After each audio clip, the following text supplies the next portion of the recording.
O divórcio e a vida monoparental passaram a ser experiências comuns na atualidade. Desde 2007, o divórcio pode ser feito nos cartórios, o que facilita esse processo. E em 2020, a gente bateu o recorde de divórcios aqui no Distrito Federal. Ou seja, esse é um tema que a gente tem visto e tem comparecido bastante no nosso atendimento, no nosso consultório, e é por isso que a gente acha também importante falar de como que a terapia pode ser um recurso para enfrentar e atravessar esse momento. Eu sou a Amanda Said. E eu sou a Beatriz Schmidt e esse é o Descomplicólogas, o canal que vai descomplicar o atendimento de casais e famílias. Bom, a gente tem feito aí uma série de postagens, né, com esse e quando, né, e a gente pensou em falar hoje sobre também quando o divórcio é a demanda para terapia de casal, né? Muitas vezes a gente sabe, né, realmente a maioria dos casos os casais chegam querendo resolver alguma questão, querendo continuar juntos, né, mudar alguma coisa com esse objetivo ainda de estar juntos. E aí pode ser uma surpresa para os psicólogos e até para as pessoas mesmo, né, entenderem e conseguirem ver quais são as possibilidades de usar a terapia como sim um momento em que a gente pode trabalhar exatamente esse processo, essa decisão, anteriormente essa decisão, ou esse processo, caso essa decisão já venha formulada, né, Bia? É, exatamente. Bom, para quem não sabe um pouco da nossa trajetória, mas a primeira família que eu e a Amanda a gente atendeu era uma família divorciada, então já foi uma coisa bem comum e foi um grande aprendizado assim para a gente trabalhar com esse formato e isso a gente traz muitas coisas também desse aprendizado que a gente teve, né, Amanda? Enfim, a gente sabe que essa instabilidade conjugal de alguma forma, né, gera uma série de mudanças na família, né? Impacta vários papéis, como cada um vai desempenhar esses papéis na família e como que isso traz sofrimento também, né? Esse processo de separação, do divórcio também pode trazer sofrimento aí para essa família. Exatamente. E aí a gente já fez um episódio falando um pouco, né, sobre esse fenômeno em si, trazendo até o depoimento de algumas pessoas que passaram por isso. Então, quem quiser depois pode dar uma procurada. Mas Uhum. eu acho que o objetivo hoje é a gente, na verdade, pensar como que a terapia pode favorecer esse processo, né? Por que na hora que um casal, né, decide deixar de ser um casal, por que isso não precisa ser sinônimo de interrupção da terapia ou de não buscar a Uhum. terapia, né? Então, assim, acho que a gente tem que pensar assim, pensar e mapear, né? Quais são os fatores de proteção e os fatores de risco, né? Ou fatores de vulnerabilidade que existem para naquela relação, né? Que está se transformando. Porque isso vai ajudar a gente também a entender quais são os recursos que a gente pode utilizar durante ali a terapia para ajudar esse casal a fazer essa transição da forma menos prejudicial possível, embora a gente saiba que tem tudo isso aí É. que você mencionou. Porque quando a gente está falando desses fatores, a gente está falando de aspectos, inclusive prévios dessa relação, que vão favorecer ou atrapalhar esse processo, né? Então, a gente conhecer e mapear isso ajuda a gente a entender como vai utilizar isso, né, para auxiliá-los a ultrapassar esse momento. Então, a gente pode estar falando aí de fatores que são pessoais, ou seja, características de cada uma dessas duas pessoas, talvez algum histórico também individual de cada uma dessas pessoas. Então, às vezes a gente faz um genograma e a gente percebe, por exemplo, que para um lado da família, nenhuma pessoa da família se divorciou, né? Então, às vezes isso vem como um recado, né? Como uma herança, um aspecto transgeracional que é individual, né? Ali daquela dupla, mas que talvez dê dicas para a gente de qual que é o peso ou o significado que o divórcio tem para aquela pessoa. Outro fator também que a gente pode interpretar tanto como proteção ou como vulnerabilidade é o apoio que a pessoa tem, né, de outras pessoas externas da família extensa, de amigos, enfim, para poder dar conta de, né, fazer aquele divórcio. Isso pode ser tanto um fator de proteção como de vulnerabilidade, né? E aí vai depender do suporte que essa pessoa tem. Uhum.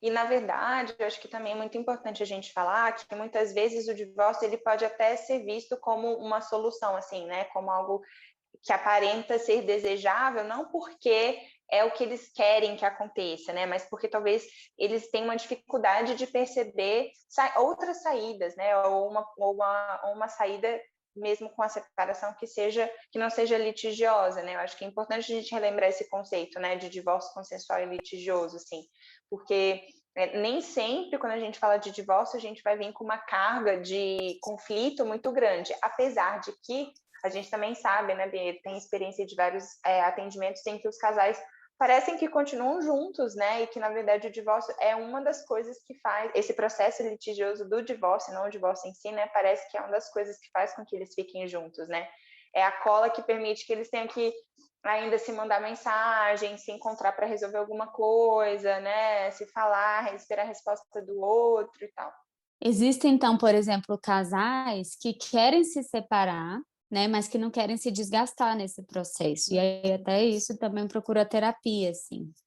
Não para se separar, mas assim, olha, a gente quer tentar resolver nossa relação, né? Ver como é que vai ficar a melhor forma para nossa relação, seja junto ou não. E aí, essa forma de se separar seria mais saudável, digamos assim, né? Uhum, E a terapia pode ajudar justamente nessa identificação de como se separar, como distinguir esses papéis parentais do papel uhum, conjugal, como assim, não contaminar a relação com os filhos, com esse desgaste que já tem na relação conjugal, né? Que era isso um pouco que a uhum, Amanda estava falando. uhum. Para que eles possam se ouvir, né, e aprender a fazer isso, ainda que com, sei lá, talvez possíveis resquícios dessa relação conjugal, afinal, se eles têm filhos, eles precisarão se falar e se ouvir aí por um tempo indeterminado, né?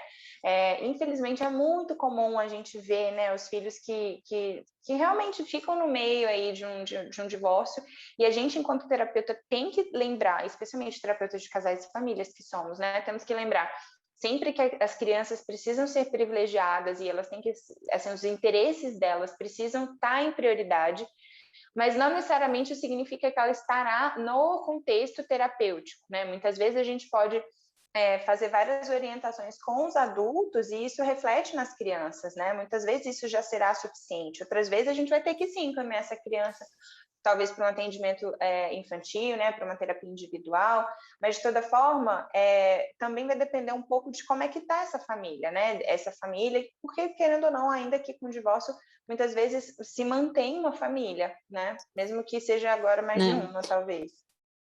Sim. E aí nosso papel enquanto terapeutas nesse momento é justamente ajudar eles a se ouvirem, a ampliar aí o questionamento deles em relação ao cotidiano, como é que vai ficar às vezes a Uhum. rotina da família com essa nova configuração, né?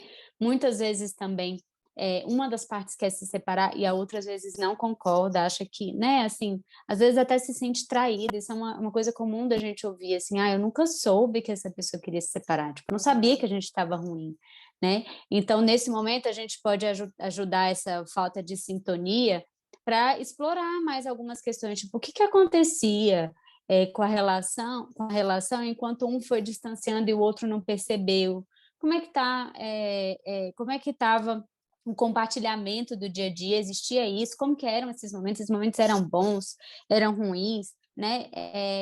Que momentos os dois tinham sozinhos? Se isso era interessante para eles, né? Tudo isso vai auxiliar esse casal a se perceber nesse momento e que o outro também perceba o que aconteceu, que não estava sintonizada, né? Uhum. E aí, a partir disso, é possível fazer a redefinição dos papéis, né? É possível pensar como que será daqui para frente. E esse processo que você estava narrando, né? Todas essas perguntas que a gente pode, enquanto terapeuta, ajudá-los, né? Assim, a fazer para ajudá-los a pensar, são perguntas difíceis, muito difíceis, que às vezes existem respostas práticas, mas que muitas vezes também demandam deles, enfim, entrar em contato com coisas que por anos eles não entraram em contato, né? Seja por uma negligência ou por uma, sei lá, falta de consciência mesmo, enfim. Então, muitas vezes, a gente também vai ter que entender que são processos, às vezes, que duram muito tempo e que não necessariamente vão se interromper, vão terminar durante o curso da terapia, né? Então, talvez algumas Uhum. redefinições de papéis e de rotinas vão precisar acontecer, especialmente quando a gente está falando de casais que têm filhos, ainda que alguma coisa da vida né, do ex-casal permaneça, assim, vamos dizer, em aberto, né? Porque tem coisas que não são práticas, assim, de se fechar e pronto, né? Vamos acabar Não, com isso. Mas acho que é importante saber que elas existem, e acho que isso a terapia pode fazer, ou começar a fazer, né? sim, exatamente. Também tem outros casais, às vezes, que estão tão desgastados, mas que têm muita dificuldade de decidir por uma separação? Por vários motivos. Às vezes, muitas confusões que tem, questões econômicas, questões emocionais, e aí eles ficam ali naquele relacionamento muito prejudicial, mas não conseguem optar por isso, né? A gente já atendeu, né, Amanda, algumas pessoas assim, assim, é tão o relacionamento é tão bélico, tão conflituoso, assim, que é até difícil, assim, da gente falar assim, o que que faz esse casal ficar junto? Mas às vezes é justamente essas questões, assim, muitas vezes econômicas, às vezes acontece, né, de uma das partes trabalhar e o outro não, e aí fica preso nesse relacionamento por conta dessa questão econômica. Às vezes tem dívidas até emocionais, né, Amanda? Assim, do que um já fez para o outro, e isso ainda Lealdades, né? Assim, lealdades, né? lealdades que fazem permanecer nesse relacionamento, né? E aí eu acho que nesse caso, talvez diferente desse título que a gente pensou para o episódio de hoje, a gente também tem que saber que existem famílias e casais que podem escolher viver e permanecer vivendo nesse conflito, nessa situação indefinida, ruim, prejudicial, não saudável, qualquer coisa. E também a gente vai ter que entender isso, assim, a gente vai fazer diversas intervenções, com certeza, provocá-los, né? Mas talvez haja um momento em que a gente precise também compartilhar dessa impressão, né? Dessa análise, dessa interpretação, de que, enfim, eles estão optando por continuar vivendo nesse desgaste, assim, né? E também lembrar que muitas vezes a separação e o divórcio não vai fazer com que esse desgaste, esses conflitos, esse litígio se encerrem, né? Então, nesse caso, o nosso papel também é mostrar, evidenciar esse conflito, pontuar o que está acontecendo ali, que às vezes acontece ali enquanto a gente está junto, né, Bia, assim, as brigas, e dizer que, enfim, isso daí pode se repetir muitas vezes, né, e fazê-los perceber isso, né, às vezes é algo tão natural e que acontece há tanto tempo, que eles nem percebem que isso que está acontecendo é uma violência, né, machuca, faz sofrer, enfim. E aí talvez nosso papel nesse momento seja ajudar cada um a perceber como que eles estão em sofrimento nessa relação, né? Como que cada um está tendo prejuízos, como que a vida deles está sendo afetada com aquele relacionamento que está daquele jeito, como a vida às vezes dos filhos, porque aí muitas vezes os filhos podem ser usados também como forma de afetar o outro, né? A gente também já falou disso mais no outro episódio sobre o divórcio, mas assim, como que às vezes os filhos são incluídos nisso, ou se não tem filhos, como os bens também podem ser usados como forma ainda de manter ali aquele conflito, aquele litígio, né? Eu lembrei, Bê, daquele filme que a gente gosta, que tem o argentino, que tem um sketch que é bem que eu acho que é uma provocação, né, assim, de ver, às vezes, até que ponto que vai tendo essa escalada de conflitos, né, assim, no filme não é um casal, mas eu acho que às vezes traz essa dimensão de que eles podem optar, e aí o final pode ser muito trágico, né, porque é uma escalada mesmo, assim, né, que, enfim. O filme é o Relatos Selvagens, né, que você está falando. Exato. Uhum. Bom, e tem muito ainda bom. outros casais, né, que eu acho que chegam com um estranhamento um do outro, assim, né, que talvez tenham tido parceria por muito tempo, tenham vivido, né, de uma forma que fez sentido por muitos anos, e aí chegou num momento em que eles precisavam atualizar esse contrato, né, e aí não conseguiram fazer, né, ou na verdade não querem fazer, enfim, não faz mais sentido. E aí a separação também é vista como essa possibilidade, e às vezes também é um desafio grande, né? Porque nesses casos tem muitas vezes um apego muito grande à história, ao que já foi, né? E aí é também uma oportunidade da terapia da gente, enfim, fortalecê-los, né? E favorecer essa decisão aí. Porque quando a gente fala dessa coisa do contrato, tem muito a ver com o seguinte: todo mundo muda ao longo do tempo. E como a gente muda, aquela pessoa que a gente conheceu há 10, 15, 20 anos atrás, ela certamente mudou com o tempo. Então, a gente precisa atualizar a perspectiva que a gente tem do outro enquanto indivíduo e também da nossa relação, né? Então, assim, tem muitos casais que chegam, assim, com essa queixa do tipo, querendo que a pessoa volte a ser o que era antes do casamento, ou o que era no início do casamento, mas isso precisa ser atualizado, porque essa pessoa mudou, né? E os casais têm dificuldade um pouco de fazer isso, do tipo, tá, agora a gente está assim, agora é essa a nossa situação, como que a gente vai lidar com isso, né? E aí aqui vale um pouco a gente, enquanto terapeuta, provocar algumas reflexões que ajudem, né, que cada um assuma a própria mudança, né? E auxiliar esse casal justamente a perceber essas mudanças ao longo do Ah, tempo. Então, assim, cada um assumir, realmente eu tive essas mudanças e tal, e como que isso impacta no casal também, pode ajudar nesse processo da separação, né? E nesse outro lado, por exemplo, casais que por um longo tempo foram muito parceiros, muito companheiros, e às vezes, muitas vezes abriram mão, inclusive, dos espaços individuais para que isso não prejudicasse ali a conjugalidade. E lá na frente, essa conta chega, assim, né? Como se fosse assim, em algum momento que um vai falar, ó, eu estou demandando tal questão agora que é importante para mim, isso pega no casal, né? Porque como assim? Nunca foi assim. A gente sempre foi tão exatamente. parceiro, você sempre gostou disso, e agora você não quer mais, e agora isso não faz mais sentido para você. Então, assim, isso é uma questão tanto de um que não percebeu o outro e o outro que não comunicou a mudança também, né? É. E até eu acho que aí mostra, né, como que é importante a gente estar em terapia, né, individual e de casal ao longo do tempo, porque faz com que a gente não deixe acumular esse baú aí, né, de essa conta tão grande, assim, para depois ela ser cobrada e a pessoa não ter condição de pagar, né, porque é isso, às vezes nem houve um pedido do outro para que a pessoa abrisse mão e ela toma essa decisão, isso não é verbalizado, isso não é um acordo do tipo, tá bom, agora eu vou cuidar das crianças por um ano, e você sustenta a casa e depois eu volto a trabalhar e você vai assumir também os cuidados com os filhos, né? Não, aí daqui a pouco as crianças têm 10 anos e aí a mulher se sente, né, sem vida profissional e isso não foi sendo atualizado, né? E aí tem muitas coisas que vão entrando e a terapia, ao longo desse tempo, pode evitar que se chegue nesse momento, né? Que se chegue nesse momento. E às vezes a É. terapia, mesmo com a decisão do divórcio nesses casos, ela pode ainda ser suficiente para que haja, né, um outro contrato, agora sim com comunicação, com combinado, com adaptação, né? Estou É, pensando aí em vários exemplos de filmes e coisas assim que a gente vê isso acontecendo, né? sim, tem muitos. E eu fico pensando assim que também até assim, parece um pouco estranho quando a gente fala isso, né? Porque a gente está falando da questão conjugal, mas trabalhar a parte individual é super importante também para fortalecer o casal. A gente sempre Uhum. fala, né, Amanda? A soma de um casal, de um mais um, tem que ser igual a três, eu, você e a gente. Essas três dimensões, elas compõem um casal. Então, Uhum. elas três são importantes.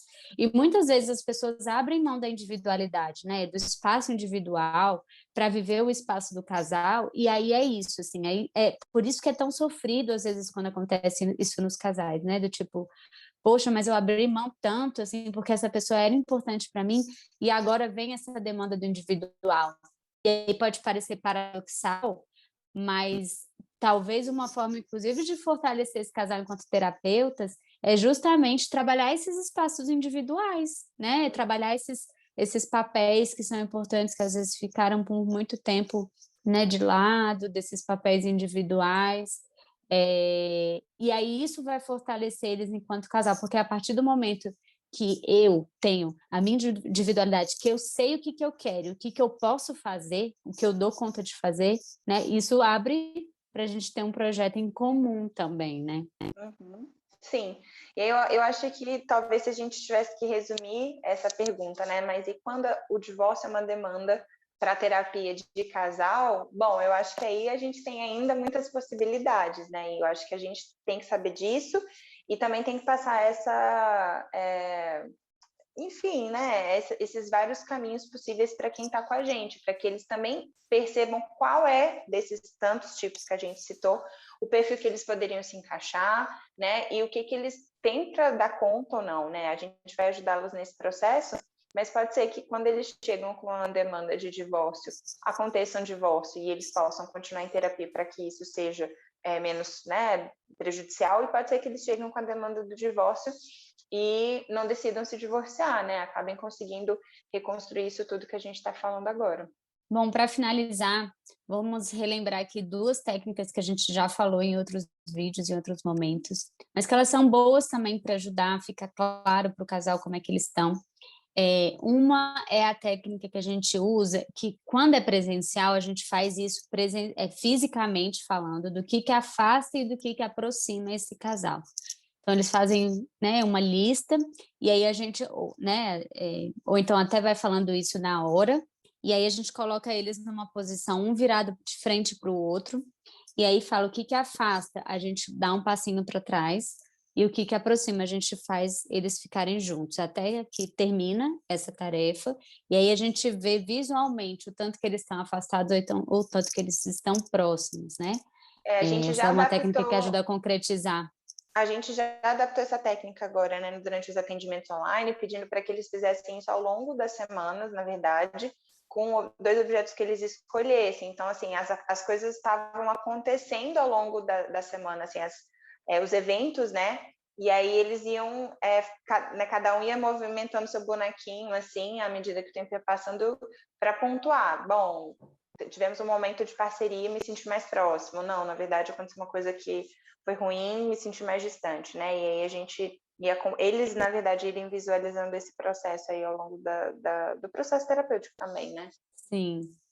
E outra técnica aqui que eu lembrei é uma que a gente faz a projeção do futuro, né? Então, cada um vai fazer a sua projeção do futuro. Como eles estão se vendo daqui a 1 ano, como eles se veem daqui a 5 e como eles se veem daqui a 10 anos. E aí o tempo, né? Cada um pode escolher, mas esse é uma boa marcação, assim, para eles Uhum. perceberem os projetos que eles têm em comum. E aí a gente pede justamente para delimitar como eles se veem profissionalmente, trabalho, casa, relacionamento, assim.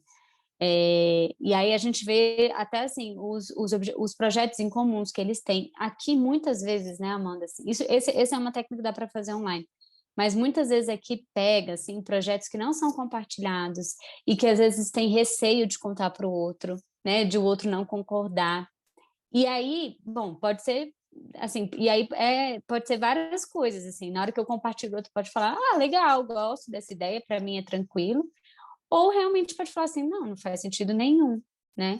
Então essa é uma técnica que ajuda bem a concretizar também essa coisa dos projetos em comuns, né. E não é que com isso, ter ou não ter projetos em comum é o que vai dizer não, não tem futuro ou tem É, futuro, né? Mas na verdade, assim, tem, ótimo. Por que que isso não era compartilhado? Ou tem e gosta, por que que isso não era compartilhado, né? Não tem, e aí? Vamos lidar como com isso? É possível um ajuste? É possível negociar? É possível um fazer e o outro não, e isso ser o espaço da individualidade, né? Então não é simplesmente ter ou não ter que é uma resposta. Mas é claro, a gente tem que trabalhar o que aparece ali de conteúdo, né? Assim, então a gente faz individualmente, eles depois apresentam, né? E a gente conversa exaustivamente. sim, exatamente.